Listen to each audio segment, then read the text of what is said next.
Funding for this program is provided by... Additional funding provided by...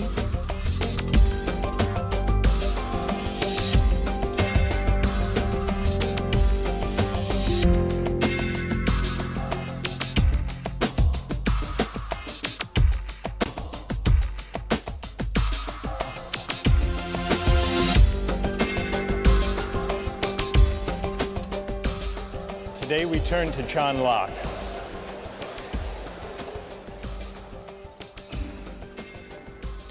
On the face of it, Locke is a powerful ally of the libertarian. First, he believes, as libertarians today maintain, that there are certain fundamental individual rights that are so important that no government, even a representative government, even a democratically elected government, can override them. Not only that, he believes that those fundamental rights include a natural right to life, liberty, and property. And furthermore, he argues that the right to property is not just the creation of government or of law. The right to property is a natural right in the sense that it is pre-political.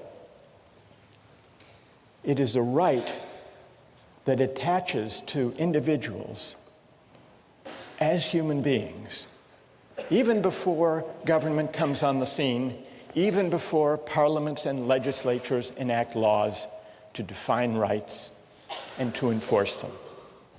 Locke says in order to think about what it means to have a natural right, we have to imagine the way things are before government, before law. And that's what Locke means by the state of nature. He says the state of nature is a state of liberty.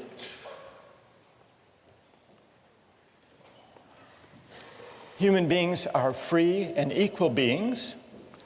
There is no natural hierarchy. It's not the case that some people are born to be kings and others are born to be serfs.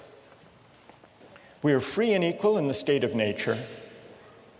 And yet, he makes the point that there's a difference between a state of liberty and a state of license. And the reason is that even in the state of nature, there is a kind of law. It's not the kind of law that legislatures enact. It's a law of nature. And this law of nature constrains what we can do, even though we're free, even though we're in the state of nature. Well, what are the constraints? The only constraint given by the law of nature is that the rights we have, the natural rights we have, we can't give up, nor can we take them from somebody else. Under the law of nature, I'm not free to take somebody else's life or liberty or property, nor am I free to take my own life or liberty or property. Even though I'm free, I'm not free to violate the law of nature. I'm not free to take my own life or to sell myself into slavery or to give to somebody else arbitrary, absolute power over me. So where does this constraint, you may think it's a fairly minimal constraint, but where does it come from? Well, Locke tells us where it comes from, and he gives two answers. Here's the first answer. For men, being all the workmanship of one omnipotent and infinitely wise maker, namely God, they are his property, whose workmanship they are made to last during his not one another's pleasure. So one answer to the question is, why can't I give up my natural rights to life, liberty, and property is, well, they're not, strictly speaking, yours. After all, you are the creature of God. God has a bigger property right in us, a prior property right. Now you might say that's an unsatisfying, unconvincing answer, at least for those who don't believe in God. What did Locke have to say to them? Well, here's where Locke appeals to the idea of reason. And this is the idea that if we properly reflect on what it means to be free, we will be led to the conclusion that freedom can't just be a matter of doing whatever we want. I think this is what Locke means when he says, the state of nature has a law of nature to govern it which obliges everyone, and reason, which is that law, teaches mankind who will but consult it that all being equal and independent, no one ought to harm another in his life, health, liberty, or possessions. This leads to a puzzling, paradoxical feature of Locke's account of rights. Familiar in one sense, but strange in another.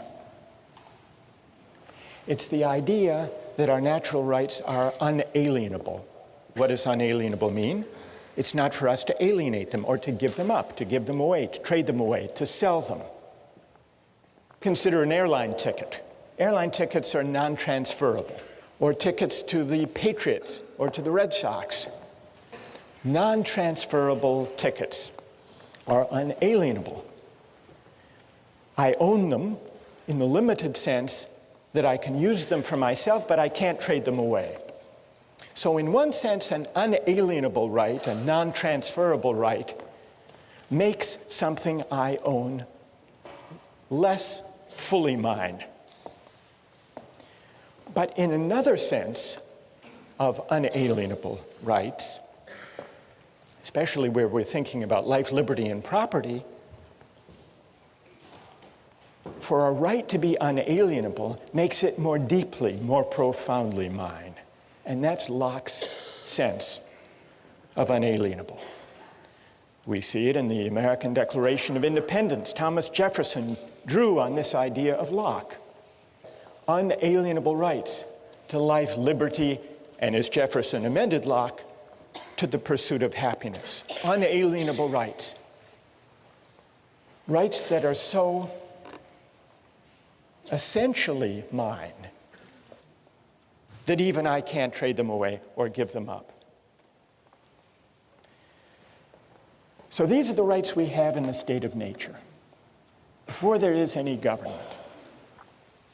In the case of life and liberty, I can't take my own life, I can't sell myself into slavery any more than I can take somebody else's life or take someone else as a slave by force.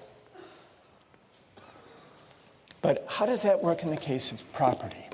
Because it's essential to Locke's case that private property can arise even before there is any government. How can there be a right to private property even before there is any government?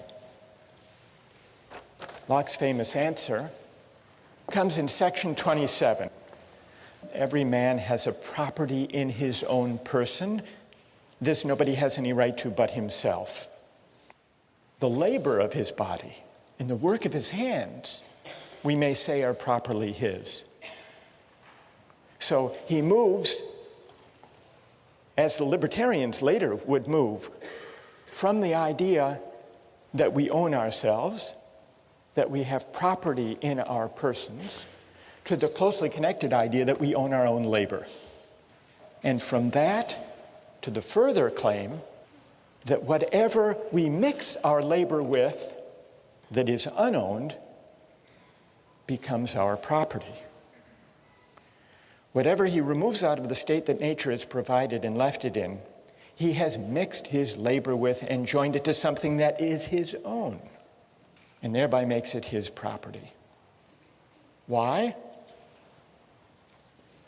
because the labor is the unquestionable property of the laborer, and therefore no one but the laborer can have a right to what is joined to or mixed with his labor. And then he adds this important provision, at least where there is enough and as good left in common for others.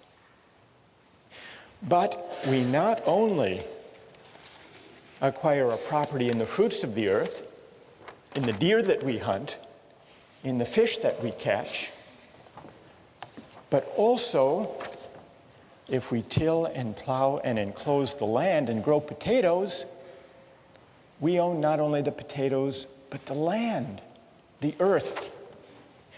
As much land as a man tills, plants, improves, cultivates, and can use, the product of, so much is his property. He, by his labor, encloses it from the commons. So, the idea that rights are unalienable seems to distance Locke from the libertarian. The libertarian wants to say we have an absolute property right in ourselves, and therefore we can do with ourselves whatever we want. Locke is not a sturdy ally for that view. In fact, he says if you take natural rights seriously, you'll be led to the idea that there are certain constraints on what we can do with our natural rights, constraints given either by God or by reason, reflecting on what it means really to be free. And really to be free means recognizing that our rights are unalienable. So here's the difference between Locke and the libertarians, but when it comes to Locke's account of private property, he begins to look again like a pretty good ally, because his argument for private property begins with the idea that we are the proprietors of our own person, and therefore of our labor, and therefore of the fruits of our labor, including not only the things we gather and hunt in the state of nature, but also we acquire a property right in the land that we enclose and cultivate and improve. There are some examples that can bring out the moral intuition that our labor can take something that is unowned and make it ours. Though sometimes there are disputes about this. There's a debate among rich countries and developing countries about trade-related intellectual property rights. It came to a head recently over drug patent laws. Western countries, and especially the United States, say, we have a big pharmaceutical industry that develops new drugs. We want all countries in the world to agree to respect the patents. Then there came along the AIDS crisis in South Africa. And the American AIDS drugs were hugely expensive, far more than could be afforded by most Africans. So the South African government said, we're going to begin to buy a generic version of the AIDS antiretroviral drug at a tiny fraction of the cost, because we can find an Indian manufacturing company that figures out how the thing is made and produces it. And for a tiny fraction of the cost, we can save lives if we don't respect that patent. And then the American government said, no, here's a company that invested research and created this drug. You can't just start mass producing these drugs without paying a licensing fee. And so there was a dispute. And the pharmaceutical companies sued the South African government to try to prevent their buying the cheap, generic, as they saw it, pirated version of an AIDS drug. And eventually, the pharmaceutical industry gave in and said, all right, you can do that. But this dispute about what the rules of property should be, of intellectual property, of drug patenting, in a way is the last frontier of the state of nature, because among nations where there is no uniform law of patent rights and property rights, it's up for grabs until, by some act of consent, some international agreement, people enter into some settled rules. What about Locke's account of private property and how it can arise before government and before law comes on the scene? Is it successful? How many think it's pretty persuasive? Raise your hand. How many don't find it persuasive? All right, let's hear from some critics. What is wrong with Locke's account of how private property can arise without consent? Yes? Yeah, I think it justifies European cultural norms as far as when you look at how Native Americans may not have cultivated American land, but by their arrival in the Americas, that contributed to the development of America, which wouldn't have otherwise necessarily happened then or by that specific group. So you think that this defense of private property in land? Yes, because it complicates original acquisition if you only cite the arrival of foreigners that cultivated the land. I see. And what's your name? Rochelle. Rochelle? Yeah. Rochelle says this account of how property arises would fit what was going on in North America during the time of the European settlement. Do you think, Rochelle, that it's a way of defending the appropriation of the land? Indeed, because he's also justifying the Glorious Revolution, so I don't think it's inconceivable that he's also justifying colonization as well. Well, that's an interesting historical suggestion, and I think there's a lot to be said for it. What do you think of the validity of his argument, though? Because if you're right that this would justify the taking of land in North America from Native Americans who didn't enclose it, if it's a good argument, then Locke's given us a justification for that. If it's a bad argument, then Locke's given us a mere rationalization that isn't morally defensible. I'm leaning to the second one. You're leaning toward the second. That's my opinion as well. All right, well then let's hear if there's a defender of Locke's account of private property. And it would be interesting if they could address Rochelle's worry that this is just a way of defending the appropriation of land by the American colonists from the Native Americans who didn't enclose it. Is there someone who will defend Locke on that point? You ready? Are you going to defend Locke? Like you're accusing him of justifying the European, basically, massacre of the Native Americans. But who says he's defending it? Maybe the European colonization isn't right. Maybe it's the state of war that he talked about in his second treatise, So the wars between the Native Americans and the colonists, the settlers, that might have been a state of war that we can only emerge from by an agreement or an act of consent. And that's what would have been required. Yeah, and fairly both sides would have had to agree to it and carry it out and everything. But what about, and what's your name? Dan? But Dan, what about, Rochelle says this argument in section 27 and then in 32 about appropriating land, that argument, if it's valid, would justify the settlers appropriating that land and excluding others from it. Do you think that argument's a good argument? Well, doesn't it kind of imply that the Native Americans hadn't already done that? Well, the Native Americans as hunter-gatherers didn't actually enclose land. So I think Rochelle is onto something there. What I want to, go ahead, Dan. At the same time, he's saying that just by picking an acorn or taking an apple or maybe killing a buffalo on a certain amount of land, that makes it yours because it's your labor, and that's, your labor would enclose that land. So by that definition, maybe they didn't have fences around little plots of land, but They were using it. Yeah, They were by using Locke's it. definition. So because maybe they by mixed their Locke's labor. definition, the Native Americans could have claimed a property right Right. in the land itself. But they just All right. didn't have Locke on their side, as Good. she points out. Okay, that's good. One more defender of Locke. Go ahead.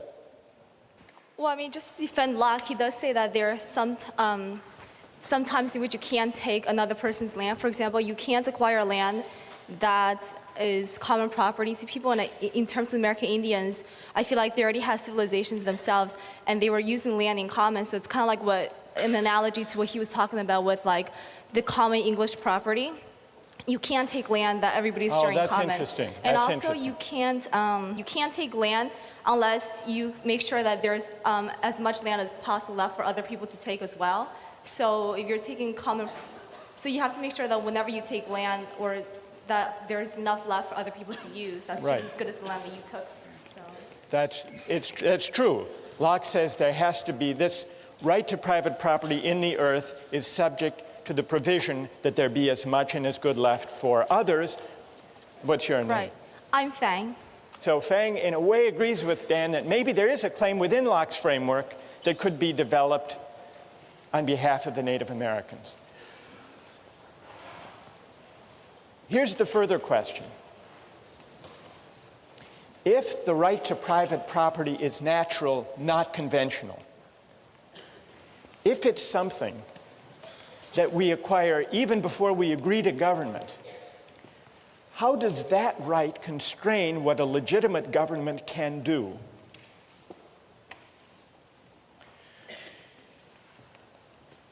In order finally to see whether Locke is an ally or potentially a critic of the libertarian idea of the state, we have to ask what becomes of our natural rights once we enter into society. We know that the way we enter into society is by consent, by agreement, to leave the state of nature and to be governed by the majority and by a system of laws, human laws. But those human laws are only legitimate if they respect our natural rights, if they respect our unalienable rights to life, liberty, and property. No parliament, no legislature, however democratic its credentials, can legitimately violate our natural rights. This idea that no law can violate our right to life, liberty, and property would seem to support the idea of a government so limited that it would gladden the heart of the libertarian after all. But those hearts should not be so quickly gladdened, because even though for Locke the law of nature persists once government arrives, even though Locke insists on limited government, government limited by the end for which it was created, namely the preservation of property, even so, there's an important sense in which what counts as my property, what counts as respecting my life and liberty, are for the government to define. That there be property, that there be respect for life and liberty is what limits government. But what counts as respecting my life and respecting my property, that is for governments to decide and to define. How can that be? Is Locke contradicting himself? Or is there an important distinction here? In order to answer that question, which will decide Locke's fit with the libertarian view, we need to look closely at what legitimate government looks like for Locke, and we turn to that next time.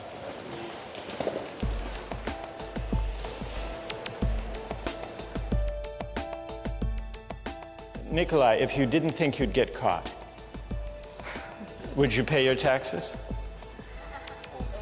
I don't think so.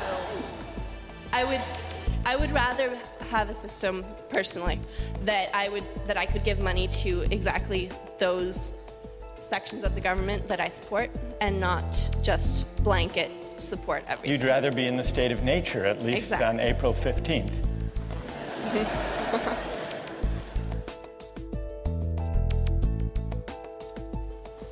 Last time, we began to discuss Locke's state of nature, his account of private property, his theory of legitimate government, which is government based on consent and also limited government.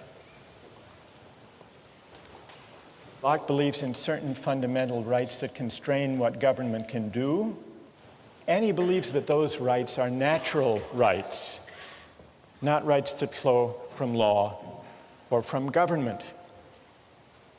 And so Locke's great philosophical experiment is to see if he can give an account of how there could be a right to private property without consent before government and legislators arrive on the scene to define property.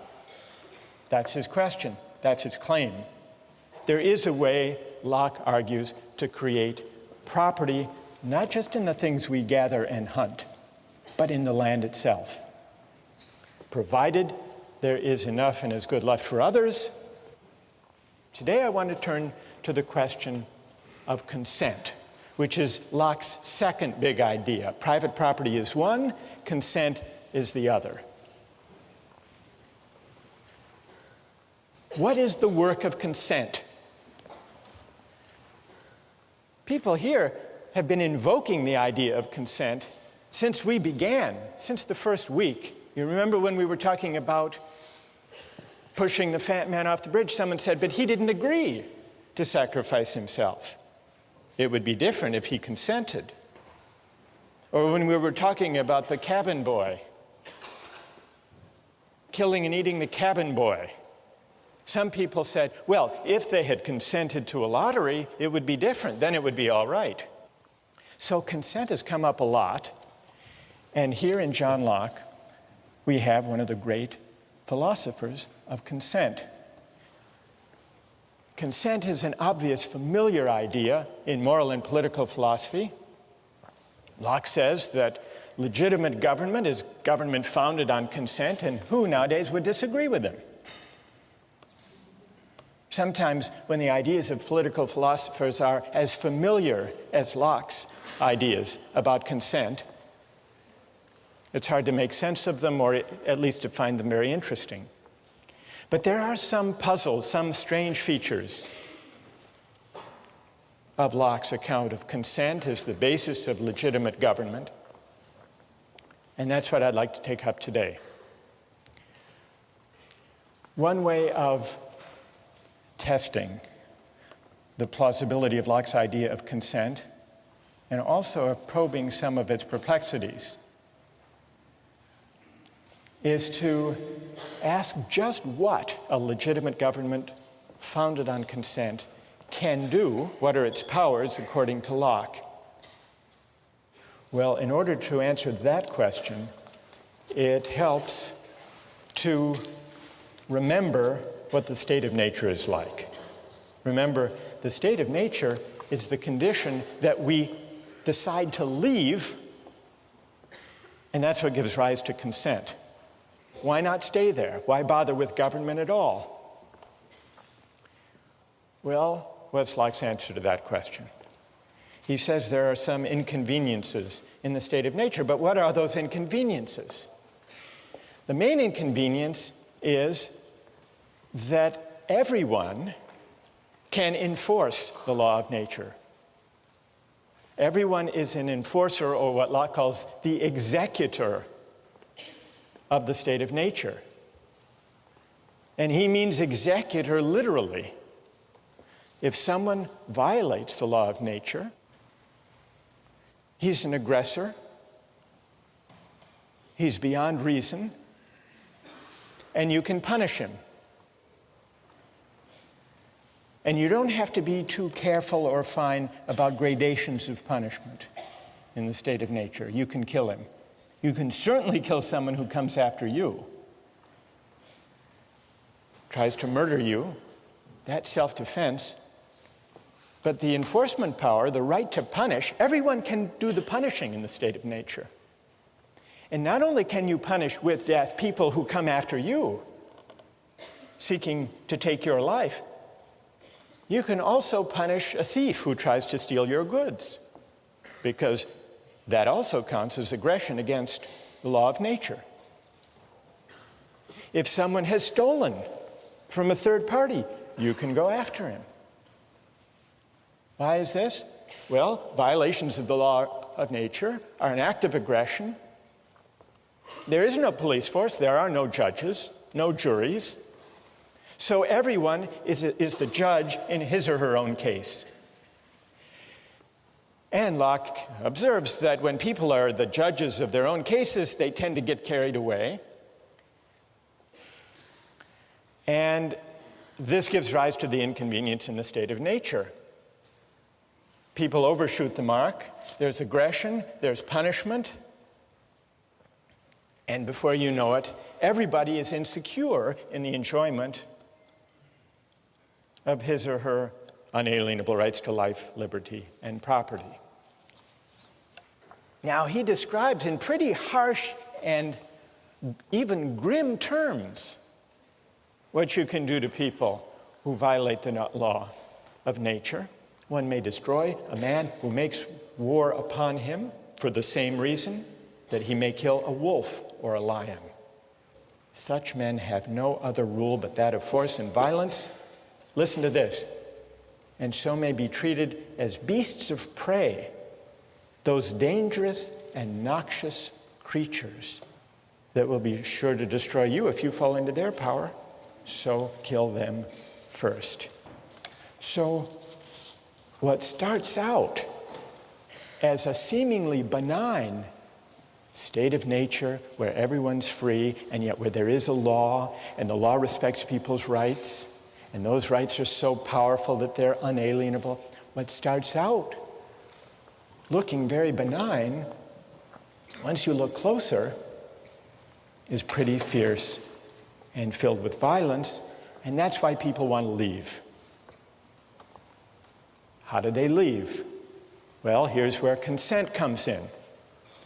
The only way to escape from the state of nature is to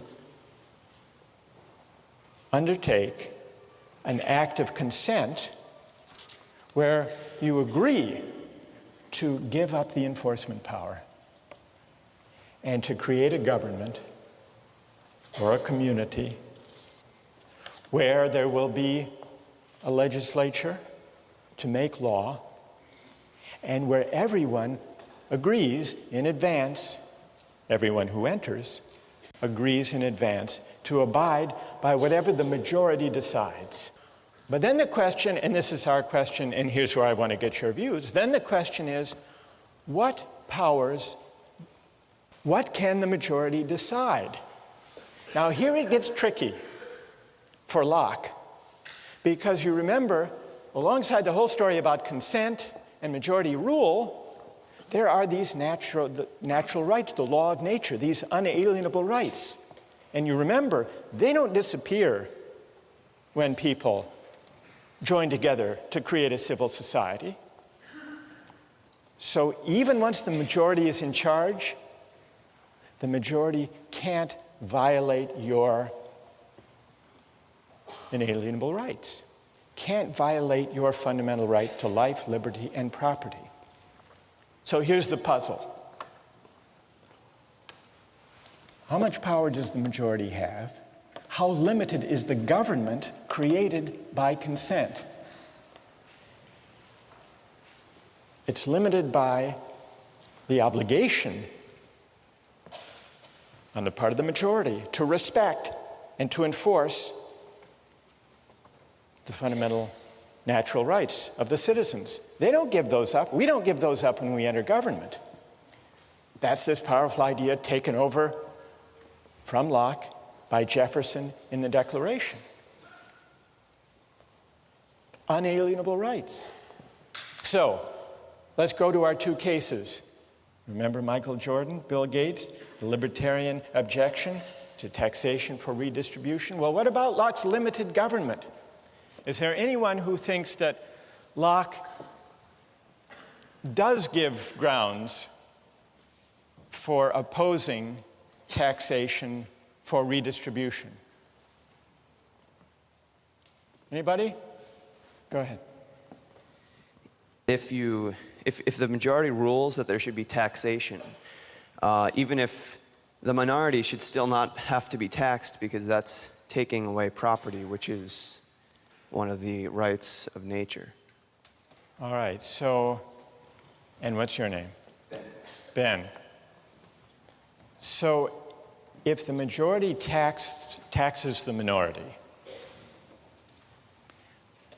without the consent of the minority to that particular tax law, it does amount to a taking of their property without their consent, and it would seem that Locke should object to that. Do you want some textual support for your view, for your reading of Locke, Ben? All right. I brought some along just in case you raised it. If you have your texts, look at 138, passage 138. The supreme power, by which Locke means the legislature, cannot take from any man any part of his property without his own consent. For the preservation of property being the end of government, and that for which men enter into society, it necessarily supposes and requires that people should have property. That was the whole reason for entering society in the first place, to protect the right to property. And when Locke speaks about the right to property, he often uses that as a kind of global term for the whole category, the right to life, liberty, and property. So that part of Locke, at beginning of 138, seems to support Ben's reading. But what about the part of 138, if you keep reading? Men, therefore, in society having property, they have such a right to the goods which by the law of the community are theirs. Look at this. And that no one can take from them without their consent. And then at the end of this passage, he says, so it's a mistake to think that the legislative power can do what it will and dispose of the estates of the subject arbitrarily or take any part of them at pleasure. Here's what's elusive. On the one hand, he says, the government can't take your property without your consent. He's clear about that. But then he goes on to say, I mean, that's the natural right to property. But then it seems that property, what counts as property, is not natural but conventional, defined by the government. The goods which by the law of the community are theirs. And the plot thickens if you look ahead to section 140. In 140, he says governments can't be supported without great charge. Government is expensive. And it's fit that everyone who enjoys his share of the protection should pay out of his estate.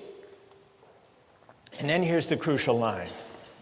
But still it must be with his own consent, i.e. the consent of the majority, giving it either by themselves or through their representatives. So what is Locke actually saying? Property is natural in one sense, but conventional in another.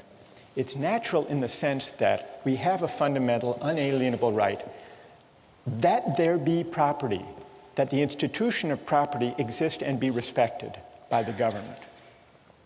So an arbitrary taking of property would be a violation of the law of nature and would be illegitimate. But it's a further question. Here's the conventional aspect of property. It's a further question, what counts as property, how it's defined, and what counts as taking property, and that's up to the government. So the consent, here we're coming back to our question, what is the work of consent? What it takes for taxation to be legitimate is that it be by consent, not the consent of Bill Gates himself if he's the one who has to pay the tax, but by the consent that he and we, all of us within the society, gave when we emerged from the state of nature and created the government in the first place. It's the collective consent. And by that reading, it looks like consent is doing a whole lot, and the limited government consent creates isn't all that limited. Does anyone want to respond to that or have a question about that? Go ahead. Stand up.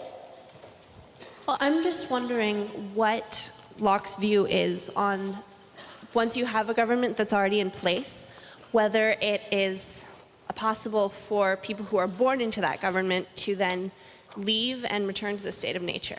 I mean, I don't think that Locke mentioned that at all in the... What do you think?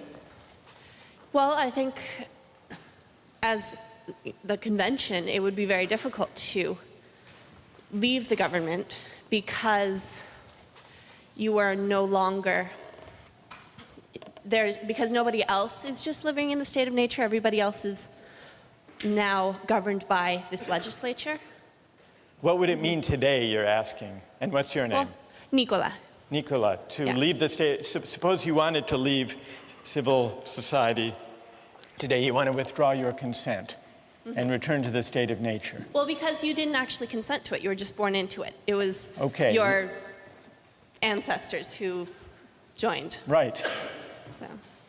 You didn't sign the social contract. I didn't sign it. Exactly. All right, so what does Locke say there? Yeah. I don't think Locke says that you have to sign anything. I think that he says that it's kind of implied consent. By living and taking government services, you are implying that you're consenting to the government taking things from you. All right, so implied consent, that's a partial answer to this challenge. Now, you may not think that implied consent is as good as the real thing. Is that what you're shaking your head about, Nikolai?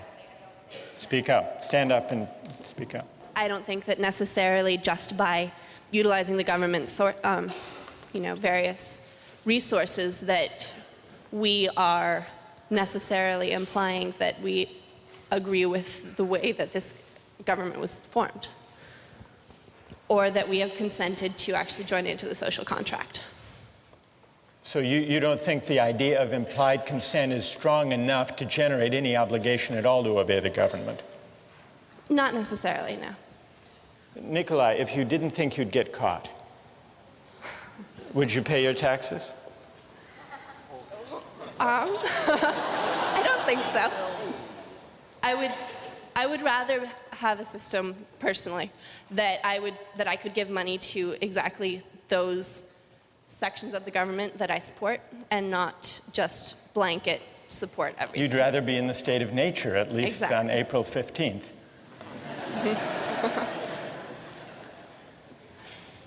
But what I'm trying to get at is, do you consider that you're under no obligation, since you haven't actually entered into any act of consent, but for prudential reasons you do what you're supposed to do according to the law? Exactly. If you look at it that way, then you're violating another one of Locke's treatises, which is that you can't take anything from anyone else. Like you can't take the government services and then not give them anything in return. If you want to go live in the state of nature, that's fine, but you can't take anything for the government because by the government's terms, which are the only terms under which you can enter the agreement, say that you have to pay taxes to take those things. So you're saying that Nicola can go back into the state of nature if she wants to, but she can't drive on Mass Ave. Exactly. I want to raise the stakes beyond using Mass Ave, Yes. and even beyond taxation. What about life? What about military conscription? Yes. What do you say? Stand up.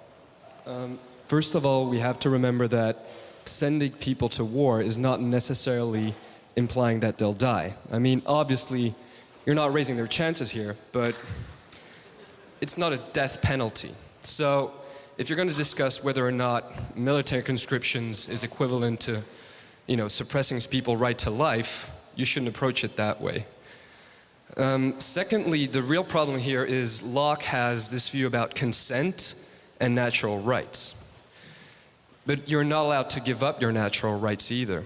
So the real question is, how does he himself figure it out between I agree to give up my life, give up my property when he talks about taxes or military conscription for the fact. But I guess Locke would be against suicide. And that's still, my own consent. I agree. Good. All right. What's your name? Eric. So Eric brings us back to the puzzle we've been wrestling with since we started reading Locke. On the one hand, we have these unalienable rights to life, liberty, and property, which means that even we don't have the power to give them up. And that's what creates the limits on legitimate government. It's not what we consent to that limits government. It's what we lack the power to give away when we consent that limits government. That's the point at the heart of Locke's whole account of legitimate government. But now you say, well, if we can't give up our own life, if we can't commit suicide, if we can't give up our right to property, how can we then agree to be bound by a majority that will force us to sacrifice our lives or give up our property? Does Locke have a way out of this? Or is he basically sanctioning an all-powerful government, despite everything he says about unalienable rights? Does he have a way out of it? Who would speak here in defense of Locke or make sense, find a way out of this predicament? All right, go ahead. I feel like there's a general distinction to be made between the right to life that individuals possess and the fact that the government cannot take away a single individual's right to life. I think if you look at conscription as the government picking out certain individuals to go fight in war, then that would be a violation of their rights, their natural right to life. On the other hand, if you have conscription, let's say a lottery, for example, then in that case, I would view that as the population picking their representatives to defend them in the case of war. The idea being that since the whole population cannot go out there to defend its own right to property, it picks its own representatives through a process that's essentially random. And then these sort of elected representatives go out and fight for the rights of the people. It works very similar, it works just like an elected government, in my opinion. All right, so an elected government can conscript citizens to go out and defend the way of life, the community that makes the enjoyment of rights possible? I think it can, because to me it seems that it's very similar to the process of electing representatives to a legislature. Although here, it's as if the government is electing by conscription certain citizens to go die for the sake of the whole. Is that consistent with respect for a natural right to liberty? Well, what I would say there's a distinction between picking out individuals and having a random choice of individuals. Like picking out, let me make sure, between picking out individuals. Well, right, what's your name? Gokul. Gopal says there's a difference between picking out individuals to lay down their lives and having a general law. I think this is the answer Locke would give, actually, Gopal. Locke is against arbitrary government. He's against the arbitrary taking, the singling out of Bill Gates to finance the war in Iraq. He's against singling out a particular citizen or group of people to go off and fight. But if there's a general law such that the government's choice, the majority's action, is non-arbitrary, it doesn't really amount to a violation of people's basic rights. What does count as a violation is an arbitrary taking, because that would essentially say, not only to Bill Gates, but to everyone, there is no rule of law. There is no institution of property, because at the whim of the king, or for that matter of the parliament, we can name you or you to give up your property or to give up your life. But so long as there is a non-arbitrary rule of law, then it's permissible. Now, you may say this doesn't amount to a very limited government. And the libertarian may complain that Locke is not such a terrific ally after all. The libertarian has two grounds for disappointment in Locke. First, that the rights are unalienable, and therefore I don't really own myself after all. I can't dispose of my life or my liberty or my property in a way that violates my rights. That's disappointment number one. Disappointment number two, once there's a legitimate government based on consent, the only limits for Locke are limits on arbitrary takings of life or of liberty or of property. But if the majority decides, if the majority promulgates a generally applicable law, and if it votes duly according to fair procedures, then there is no violation, whether it's a system of taxation or a system of conscription. So it's clear that Locke is worried about the absolute arbitrary power of kings,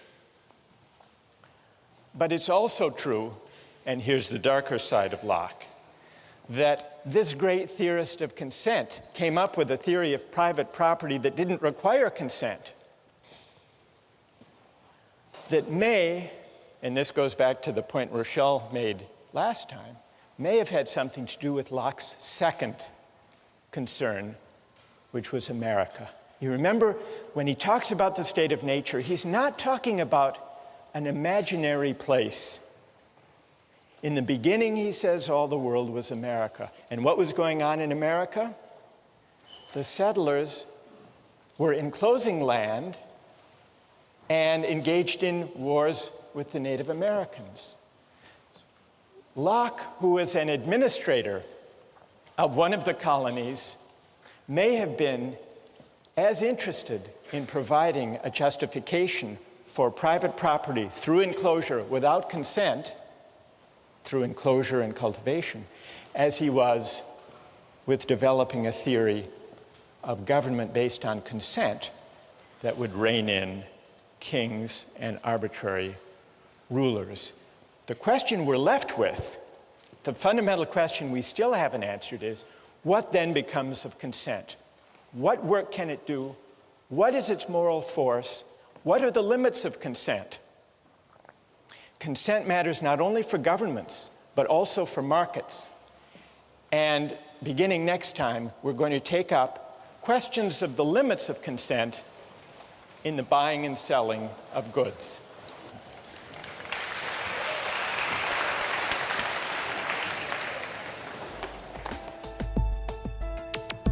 Don't miss the chance to interact online with other viewers of Justice. Join the conversation, take a pop quiz, watch lectures you've missed, and learn a lot more. Visit justiceharvard.org. It's the right thing to do.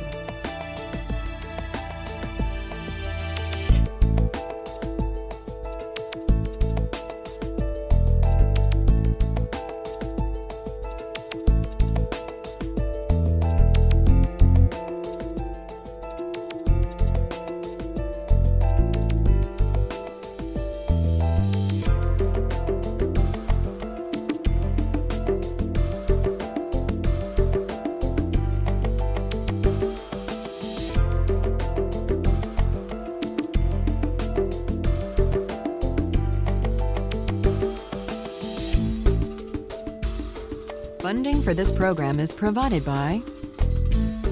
Additional funding provided by